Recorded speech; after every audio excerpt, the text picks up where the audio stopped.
This ship is SS Fort Steichen. Have a good look at it. A huge cargo vessel that was built in Canada and ordered by the American War Shipping Department. Looks pretty solid, right?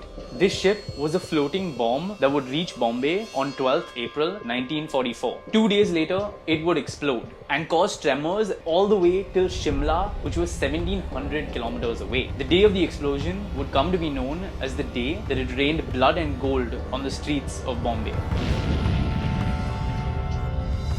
The year is 1944. The Second World War is on. On 24th February, Fort Steichen is set to take sail from England to Bombay. And remember, it's full of explosives. 1,395 tons of explosives, including mines, bombs, torpedoes, rockets, and shells. Sitting among all of this is gold.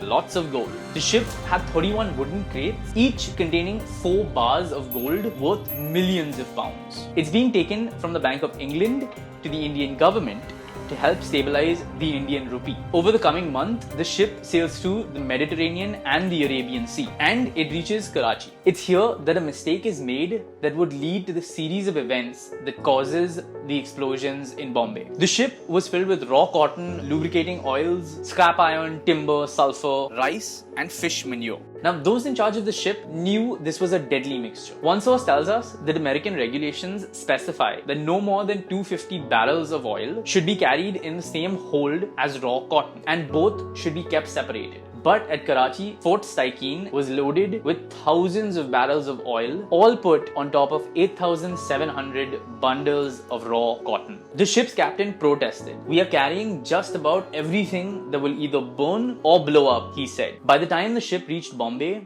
it was a bomb with a lit fuse. Before the Second World War began, there were regulations that no ammunition could be disembarked in dock areas. Ships were usually anchored far away from the dock, and smaller vessels were sent to unload any kind of ammunition. But during the war, there was relaxation in a lot of these regulations, and these cargoes containing ammunition were allowed to dock in the area. So on 12th April 1944, Fort Steichen entered the Victorian docks. To avoid getting caught by enemies, the ship was not flying the red flag required to indicate dangerous cargo. So the dock workers had no idea what it was carrying. Ideally, the ammunition should have been unloaded immediately, but the removal began the next day. And by the close of that day, around 1,000 tons of ammunition still lay on the ship. During the unloading, it was noticed that some bit of oil had started leaking. On 14th April at 12:45, smoke was seen coming out of the ship. The fire brigade control room had to be contacted, and a number 2 message would have alerted them that there were explosives on site. But they were unable to communicate to the fire brigade over telephone, and so they had to make do by pressing the fire alarm. When the fire brigade received this alarm, they thought it was just a normal call, and so they only sent 2 pumps to the site. 8 minutes later, the firefighters had reached the Victorian docks and had began hosing water onto the ship. But because of all the smoke around them, they were unable to see the source of the fire. A way out of all of this was to just drown the ship.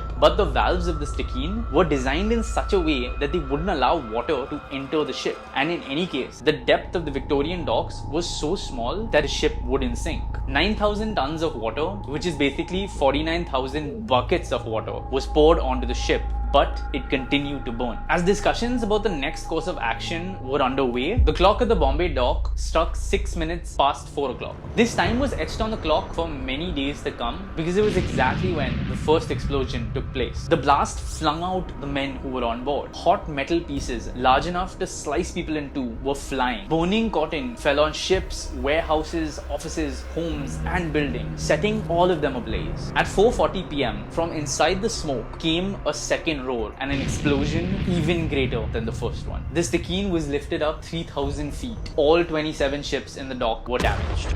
More than 700 lives were lost. Around 8,000 people were left without homes. Midday reported that many people rushed to the Baikla Zoo or CST for refuge. Many left the city in hordes. 300 acres of the Bombay docks were destroyed. More than 50,000 tons of food grain were lost. About 6,000 firms were affected and around 50,000 people lost their jobs. It took 3 whole days to calm the fire, and 8,000 people who worked for 7 months to make sure that the docks were fully functional again. Because of the war, not much coverage was given to the explosion. Some people even thought it was an attack by Japan. Yet many came out to the street to help. A TOI report recounts a man who bought medicines and equipment for hospitals. A group of women also set up a canteen in the middle of the blazing warehouses to ensure that the soldiers were fed. On this day in 1944, a broken propeller fell and struck St. Xavier's High School. It's still there to this day. Today, Mumbai has built a memorial in Baikla to commemorate the 66 firefighters who lost their lives in the Bombay 1944 explosions. 14th April, the day of the explosion, is celebrated as National Fire Service Day across India. Gold bars from Fort Stikine were also discovered in Feb 2011 by workers near the sea. All this reminds us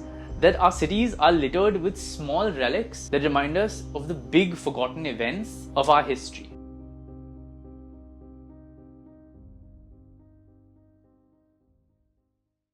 Hey guys, if you enjoyed the video, don't forget to like, share and subscribe. The kinds of videos we want to make are to ask fun and compelling questions, explore weird and intriguing stories, and delve into secret histories.